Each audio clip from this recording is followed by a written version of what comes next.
Everyone, this is Aiko tonight. I'm kind of doing a kind of sample deck review tonight because I'm testing some mic settings and my mixer, equalizer, and stuff just to make sure volumes are correct. So I'm going to do this one. I may have to do it more than one time, but I'm going to try it out. The deck that I'm going to present tonight is called the Pulp Tarot, and it's by Todd Alcott. It comes in a really nice little hard box that I am showing you.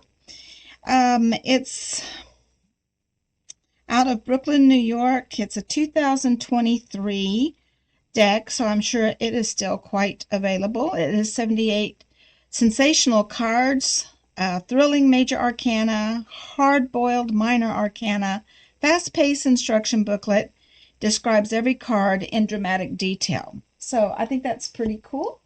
We're going to get into the cards in just a moment. I want to talk a little bit about the Pulp Tarot before we get started. Number one, it is based on the RWS. The author was very much inspired by Pamela Coleman Smith, which is the original RWS. The S is for Smith. She is the illustrator of that deck, which I'm sure most of you know about. And the Pulp illustrations had to compete back in the day. You can see it has a lot to do with poster, magazine covers, movie posters, those types of things.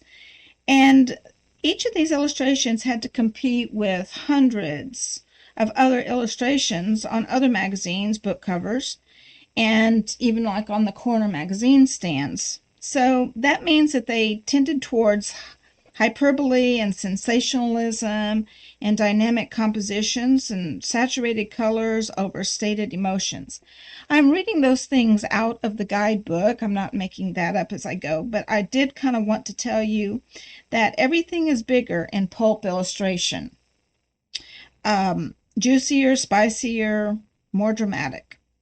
Pulp illustration had to punch through the noise of an ocean of printed matter, and the best pulp artists learn to get to the point as fast and as dramatically as possible. So, one thing to keep in mind when perusing this particular author's interpretations of the tarot cards is that his interpretations are not authoritative.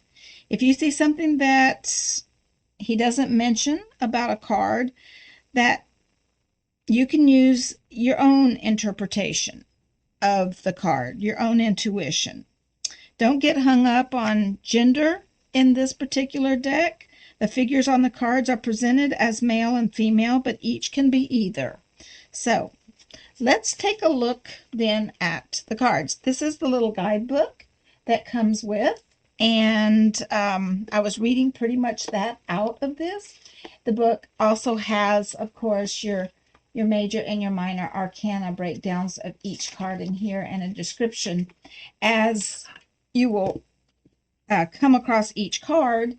You then can refer to the guidebook for some more interesting information about the particular pulp art.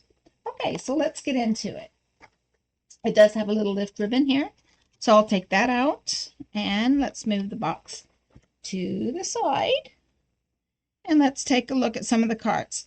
I'm going to show some of them, and then I'll probably flip through the rest with some music as I am checking a mic today. So this deck did come. It is not gilded on the edges. It's a very, very nice deck. These are the backs. It's a very nice deck for small hands to shuffle. I can say that my deck is very warped. I hate that about decks when they kind of get that way. I don't know why this one.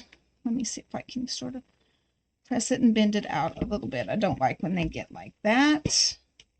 Probably just because of how it was stored. And I think there was a tight stretched cellophane over the top, and I probably should have taken it off and worked with it a little better. Okay, so let's just start flipping some cards. This is the world card. Um, Not the prettiest card in the world, but it's okay. Then we're going to see some really nice ones. There's just going to be some old-timey art, something that might have been on a movie poster. It could have been on even t-shirt. It could have been on a magazine cover or within a magazine. These cards really jump around. This looks like maybe it was, could be, there's going to be stuff that looks like it was even on cartoon or comic books. You'll see all kinds of things in this one. Pinup Girls. Two of Pentacles on that card. The Ace of Pentacles. And you can see he's definitely using the RWS. The Queen of Pentacles. I love some of this artwork. Looks like something out of movies, gangster movies, some of the old, really good old movies that we used to watch. And these might be from like a movie poster from these. Okay, let's flip on. These are really cool. Maybe I do need to zoom in a bit more for you to see these. I'll keep going. This wouldn't be everybody's cup of tea in tarot reading, but I do think they're fairly easy to read, and somebody that you might be reading for to have this the Pulp Tarot in your collection, there just might be that very special person, friend, acquaintance that you know that this would be the deck that would really resonate with them.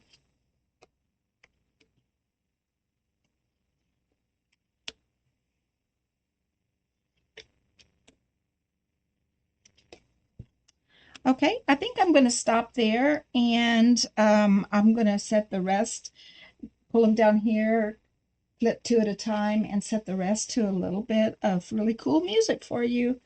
So we will be back shortly, and I will talk at the end again.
Okay, I hope you enjoyed the little flip through.